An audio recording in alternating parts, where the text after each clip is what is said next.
So everybody, thanks so much for listening to Fire Breathing Rob. If you're listening to us, which we hope you are, on Google Podcasts, Apple Podcasts, and also Spotify, we are on YouTube, we are on the radio. So thanks so much. Please, if you're listening to us on the podcast, please follow us, subscribe, and also definitely rate a 5-star review or write a review in general to make sure that gets out to more people. That's what we're trying to do, is get these interviews out to the most people as possible. How did all that come to happen with the small business and starting that? Well, first of all, I never thought have a business, never in my life. Right. But my daughters told me, Mom, why you start a business? Because you have a talent sewing, so you can start a business and we help you.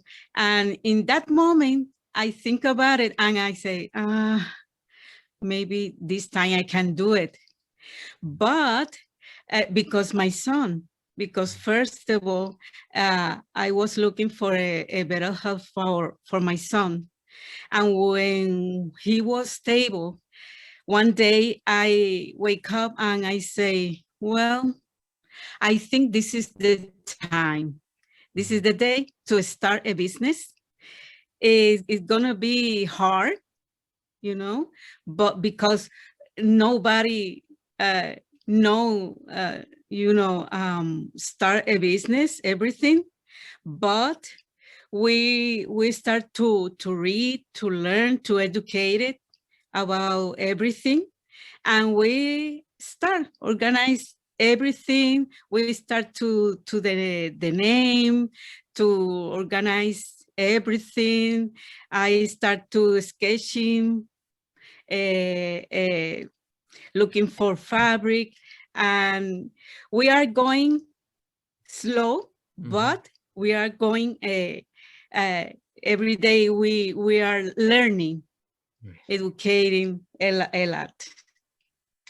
So let me talk about this. So Jennifer, how did you get into this business? I assume that, seeing your mom and wanting her to succeed in this business, is that how you got into it? Because you kind of wanted to learn from her and, obviously you wanted to help her grow this business and be extremely successful in it. Yeah, so just imagine that you have a wonderful mom. I'm sure you do. I'm sure you all do. But imagine that you have your wonderful mom that she's super talented.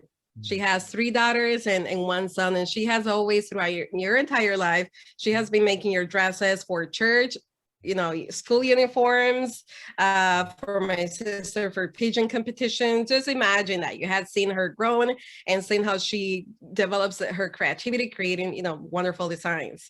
And she has learned how to sew from her mother. So this has been kind of like a generational thing, and she is like the 3rd generation seamstress. And me and my sisters, we all love fashion, and we have been really involved in the process of, seeing my mom creating, outfits for us since growing up. So we finally, after we moved into Minnesota, we had seen her, her passions and her dreams kind of like on hold from, the different struggles in life, having 4 kids, being a single mom. And we thought that, we really still believe in her and her dream, even though she put it on hold. We thought that after establishing in Minnesota, it may be a good time to start looking into, creating her own business. She has over 30 years of sewing. So if you add up all those years, she can definitely start creating her potential business. So this has been like over a year, that the sister had talked to her and kind of like push her, to like, hey, you can do this, like we will help you. My background is in marketing. I work for a manufacturing company, and my sisters, they love, makeup and fashion, and the other one loves photography. So we kind of like got together and thought that it would be a really great combination if we can all support her on her dream. She has been supporting us her entire life. So we thought, it's definitely a good time. What about supporting your parents' dreams? Maybe a lot of people don't think about that once they are, you know, successful in life. But we definitely that like you can sell this because people has been asking you about this, neighbors in Puerto Rico or friends or family members. Hey, can you do this piece for us for a special occasion? So we she agreed to the terms and conditions. She, you know, she said that she wants to do, you know, one setup at a time. She knew that it would take a lot of time and dedication. I don't have a fashion or business degree, and she doesn't have a fashion design, you know, degree as well, but she does have the talent. I love doing what I do with my sisters as well. So we combined those forces and started on Etsy. We opened an Etsy shop, then developed our own website and created, you know, started doing photo shoots with models and creating all these collections until we got into the New York Fashion Week last year. Wow. So that was very fun experience. And, you know, throughout this process, you get the ups and downs, and there is a lot of, you know, downs as you're starting, just because you have to be really passionate of what you do in order to, you know, stay there and pushing yourself to keep learning and keep growing your business. If you really believe in, you can make it happen.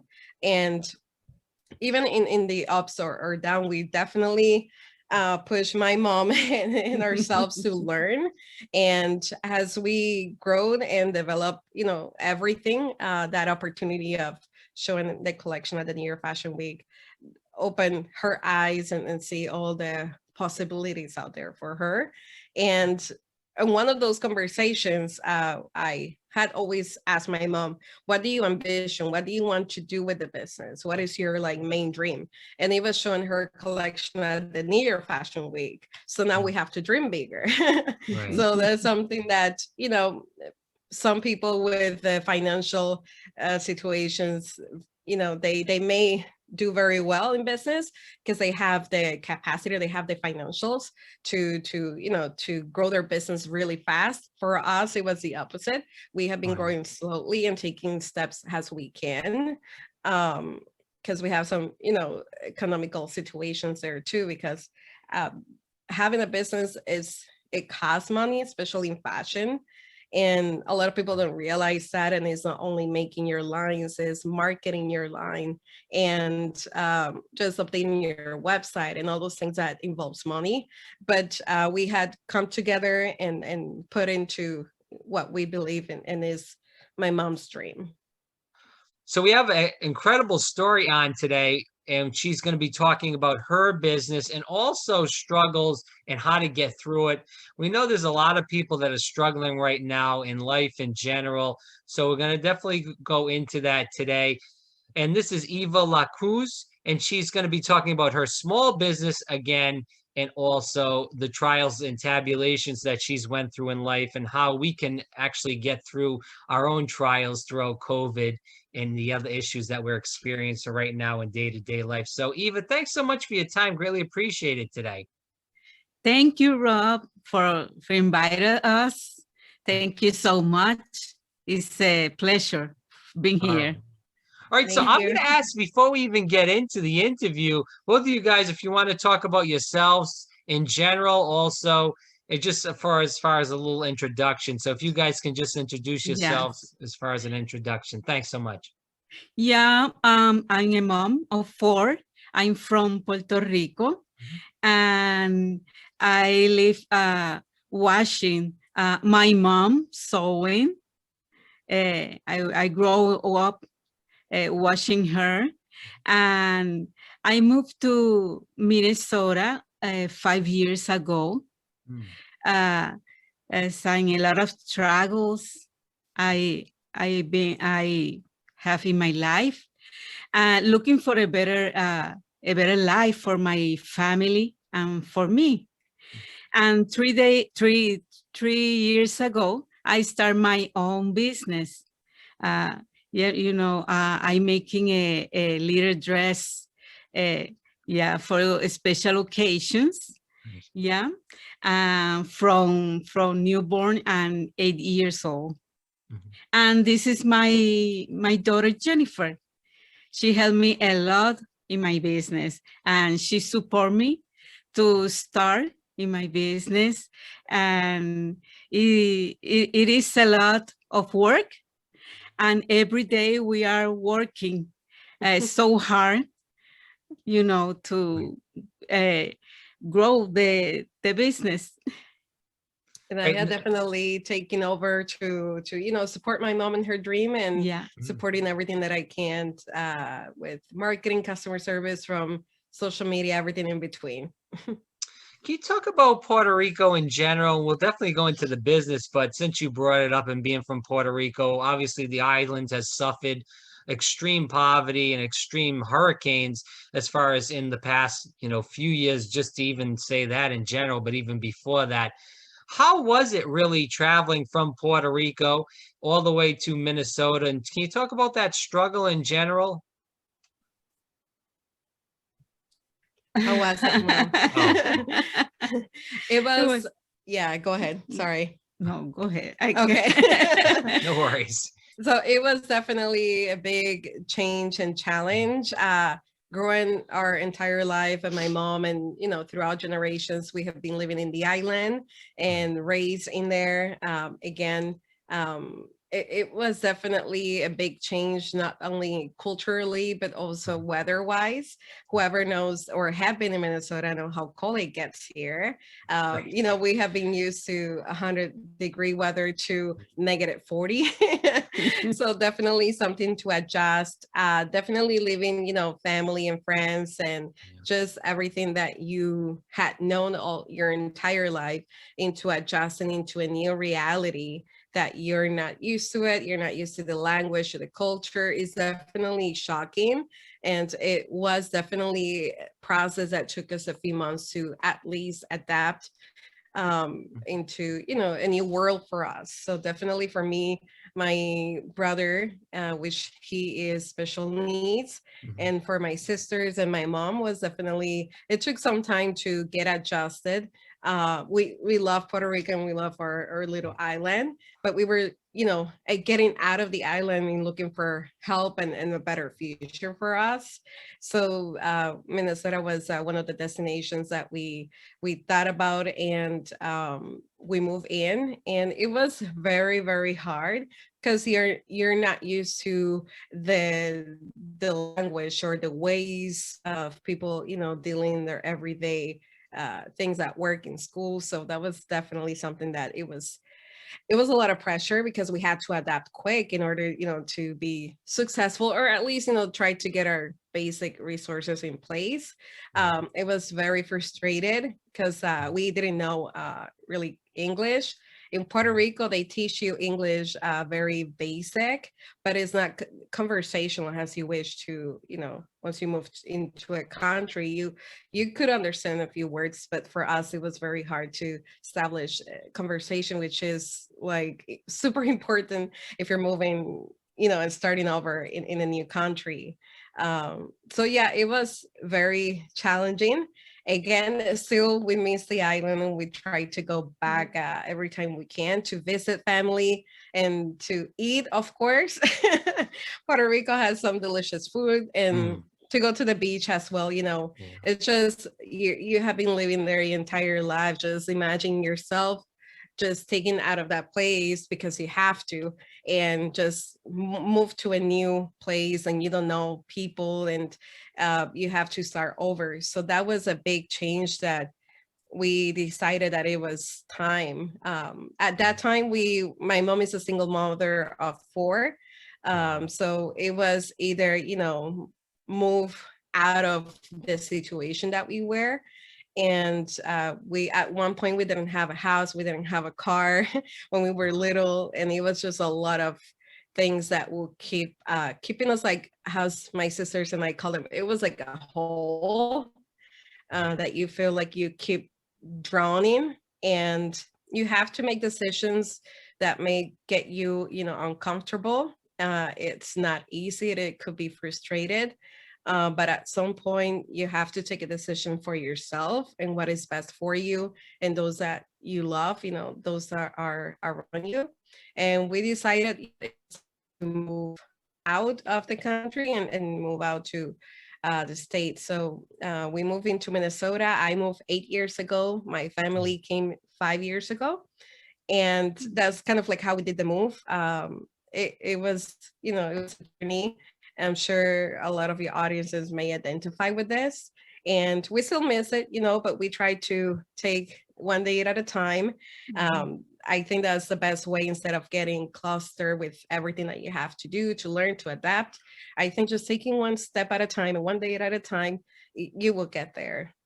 As many others had done. We always think like if other people just move like that or they make drastic changes like that and they succeed and they, you know, do well in life, why can't we do it? No, I agree with that 100%. And thank you for telling your story.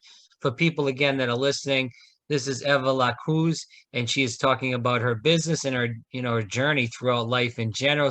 So, you know, growing up with somebody that has special needs, how did you get, you know, him all these things that he needed to succeed too in life, along with obviously your other kids, Eva, and also, you know, now creating this business? It seems like you've had a lot on on your plate as far as that goes. Absolutely. So just to add to that, right, if I don't mind, Sure. you know, growing to in Puerto Rico, Mhm. it was hard because of employment situation. Has been really hard to find a job or to find a career that pays you well. For me, I never thought of getting a raise at all. I never thought of making more than 20,000 a year. That was like my goal when I graduated from journalism in Puerto Rico. So just imagine that, like 725 or even less, that will be like your main goal. Like if you can just get a part-time or steady job, that was a goal. So growing up with three girls, and then, you know, getting divorced, and then during that divorce process we were left with nothing, so we have to move into my grandparents. We didn't have a house, a car, anything during those hard times, and that's where my brother came into the world around that time. And he, you know, grew up throughout this necessity, and we lived out of the government in Puerto Rico, and we thank God for those blessings, because we had to support us. And my mom also, she is disabled. She had a cancerous tumor removed from her leg. She actually had two removed. So it's not like she could go into work. There is some limitations there. So it, all this happened around the same time, as well as my brother was growing up and in school. And the future for special needs children is not really, how do I explain this? It's not very positive if you're growing in Puerto Rico. They limit resources for special needs. You have to really fight to get at least, you know, some transportation, some basic benefits that, for example, in the US, you have them right away without questions. And we grow and we see the reality of the special need community in Puerto Rico and how his future will look like.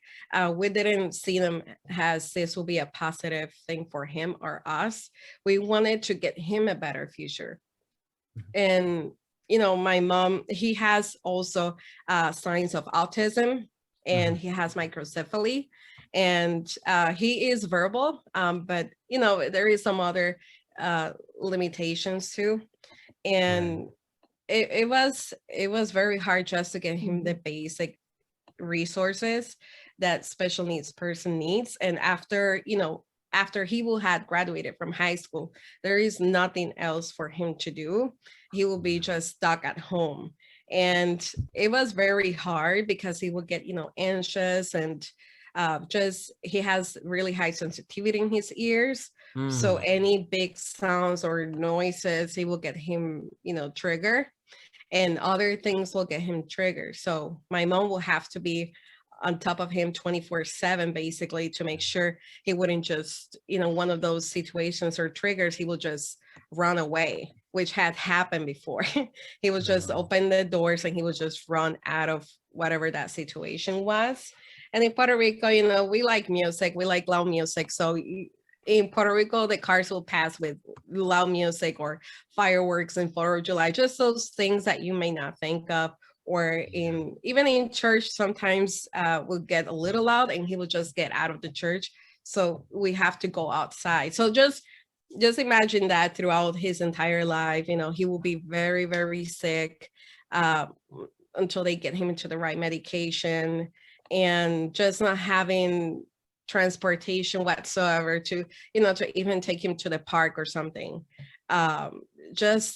It was very frustrated just having him grow that way in the island, and just not many resources or any really opportunities for special needs. So it was very hard, and for my mom too, and for us, just seeing that situation and not being able to do much.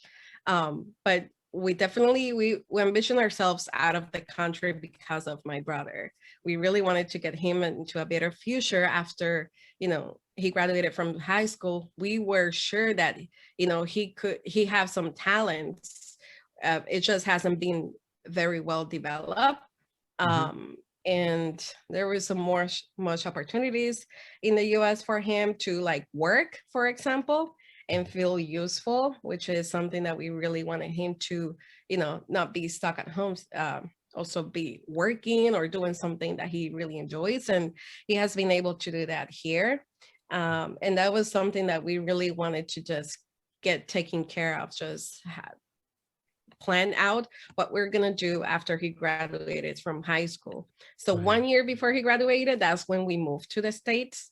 And he was able to, you know, to enroll a high school program in Minnesota. And as well, we made a plan with help of a social worker to get him into a workplace. And that has been a life-changing experience for us and for my mom. And I know that was something that she was very worried about. And that's something that, you know, now that is taken care of, then she felt like it was time to, you know, make her dream a reality of becoming, you know, having her fashion business. So yeah, it was like, even from medical appointments to therapy to different things, like everything that seemed so almost impossible, they wouldn't give him like the basic resources or the basic therapies that he needs. So just all that frustration had accumulated, and that's when we decided, no, we have to, we're sure that he can be receiving a better future and he can be doing much better. Because we know his potentials, and he has some, you know, he can physically move and talk. So he can definitely do much more than just sitting watching TV all day. Yeah. No, I understand. It's great that you guys did that, and hopefully he's doing extremely well now. That's great to hear. And now you said you found him a little job too. That's great. Correct. Yes, he is in a company that hires special needs adults. Great. And from all ages, and the community and businesses, they provide them with projects and work. So from folding boxes for a bakery to, I'm sure you may know the Medtronic company who does medical devices. To do like put little pieces into a bag and count them, make sure there's 5 pieces in that bag, you know, different projects like that they feel useful. They get, you know, paid for it too as well per hour. So he receives a check and he sees it, and we talk to him about, you know, the importance of working for his money and how he utilizes money. So everything has been working out. So yeah, it's been great. A journey, and something that, you know, my mom has been always dreaming of becoming a fashion designer and a fashionpreneur since she was little. And now fast forward to, how old were you, Mom, when you started your business? Want to tell them your age, or? We don't have to do that if you don't want. It's not that serious. we can move forward. It's fine. So we'll move forward with that. Are you doing this from home, or do you have a store? We'll start out with that. I do it from my home here in the basement. We have I have a studio, my sewing machine, everything. I have it and I start here, and I make a little dresses for little girl for special occasion, from newborn to 8 years old. Yeah. Oh, so doing that, so how is, I guess, how is the business going? Is it really going? I know we know we've talked about the New York Fashion Week, and I'm sure that's a huge accomplishment, if anything. I mean, that is extremely huge. How is the business going? Is it mostly people in Minnesota? Are you trying to get your name out? Obviously we're trying to get your name out doing this podcast to many people all over the country. Are you hearing from a lot of people outside of Minnesota, or are we just getting more people as far as in the Minnesota area? Outside of Minnesota. Oh, Yeah. wow. Yeah. From California, New Wow. York, especially those states, Mhm. New York and California, and other state, Tennessee, Texas. Yeah, we we- sell online Yeah. mostly. We have our own dedicated website, and we focus on the U.S. and Puerto Rico. Mhm. So we sell online, and we have been selling to multiple states. We did have a few customers from the UK, but we were trying to Wow. focus on the US for now. Just as we're starting with the business, we want to focus on the US, yeah, first. Wow. So guys must be extremely busy then. That's crazy. So all these states are, found out about you. Now, how long have you guys been in business for? 3 years ago. Wow. In 3 3 years, all these states. That's really impressive. See, I would have thought that, you start out and you get that, those people in Minnesota, because obviously that's where you're based, people around you, but that you're saying that's not the case. It's just people out of different states then. Yes, my mom's designs are, handmade. So a lot Right. of customers, they really like that, the art of Mhm. sewing, and they really support, small businesses, especially Mhm. being a Latina mom too. They really like it and enjoy supporting other moms. And because our garments are focused on little girls, from newborn to 8 years, there is tons of special occasions that moms buy for, flower girls, for weddings, birthday parties, graduations, baptism. There is a lot of baptism dresses that we had sold. And yeah, it's just word to mouth and also promoting ourselves that has definitely helped. And yeah, they're unique. It's not like this retailer designs that you may see in every day. We Right. try to make unique, and our fabrics are really well chosen to, make sure they're really good quality and standards. And yeah, we definitely have really great support, and we continue to grow, and the business is going well, even though, during COVID, we had to take it slow and move our focus into then, taking the time to learn more about the business and fashion. That has definitely helped us. That pause that we took there that last year, that definitely helped us to take, the next this year to the next level, and plan out very well what we're trying to do and focus our brand to.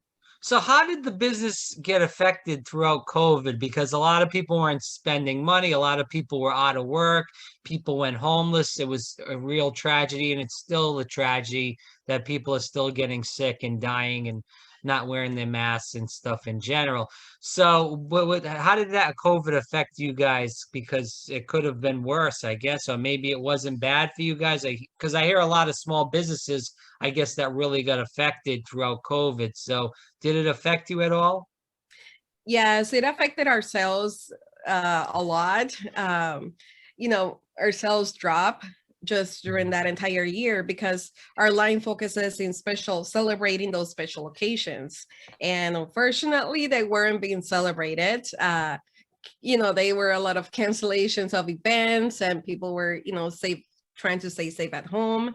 So not a lot of sales. And that's kind of like what we thought, we were going to launch a new collection, which we didn't at the beginning of the year. We launched it at the end of the year, mostly like around the end of the year, September, October. And that's where we launched at the New Year Fashion Week. But after conversing with my mom, because she's the owner, and we always have this open, even though it's a family joint business, I ask her for what she wants to do. And we decided to, take it slow and not focus much into selling, but mostly on why we're doing what we're doing, and why customers like or dislike about, children's wear. What do we need to focus on for our next collections? And we, you may, at that moment when you're struggling, you may look out for other coaches or people who are successful in your industry. So that's what we did. We started following up on social media, a couple of those industry leaders, and seeing what other people were doing during this pandemic. That were shifting their designs into more everyday wear, comfortable wear. And we decided to stop the collection that we wanted to launch and just extend it for later on during the year.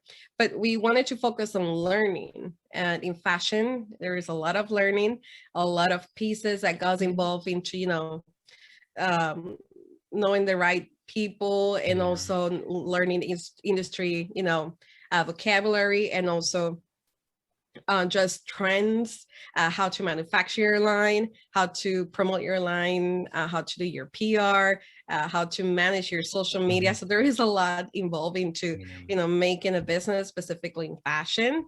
And we thought we should definitely invest in ourselves and get into a program that will teach us just that, how to start. If we want to really do it well from the beginning, we really wanted to get educated. And with it, we found an awesome coach. She is called Fashion Angel Warrior. And she teaches us all that, not only from selling, but from brand perspective and your line, and just, everything in between. We really wanted to get our base solid and continue, to work on our business as we go. And the pandemic, definitely, we struggle and it affected ourselves, but it was an opportunity to then take it slow, and learn. And that was the perfect timing for us to do that. I think if it wasn't for the pandemic, we wouldn't be learning so much and getting the things that we're getting done and planning for the future. I think it was the perfect timing for us to make us stop and rethink what we were doing and take some time to invest in ourselves. So Eva, why children's clothes? Because obviously they do need clothes in general, but why that specifically instead of maybe all women's clothes, all men's clothes? Why just children? Oh, I love doing dresses for little girls. I want to see a princess, a dolls with those dresses. I love it. I love doing that. Yeah, most than the woman clothes. I like more than the dresses for little girls. Okay. Yeah. Right. So as we keep going into the interview with the last few questions for Eva and Jennifer, so as we finish off, can you, give some advice to these people that are listening? We have a lot of millennials that are listening. They may be wanting to start their own businesses soon. We see a lot of people that are millennials in general that have been working crappy jobs, and throughout COVID, they say, hey, I'm going to quit this and do my own thing and start my own business. What advice would you give them as we go toward the end of the interview? What do you think, Mom? You have more experience than me. Oh,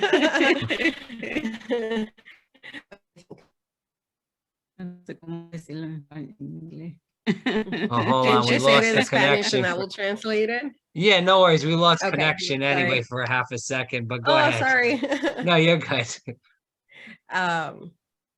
You want to say it in Spanish and then I will say it in English?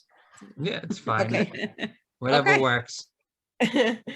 Well, I think my advice is, as you're getting into your jobs, you describe, crappy jobs and all that. I get it. I will just not suggest you to quit yet. Right. You want to make sure that you're able to pay your bills and not put yourself in a worse situation than if you quit.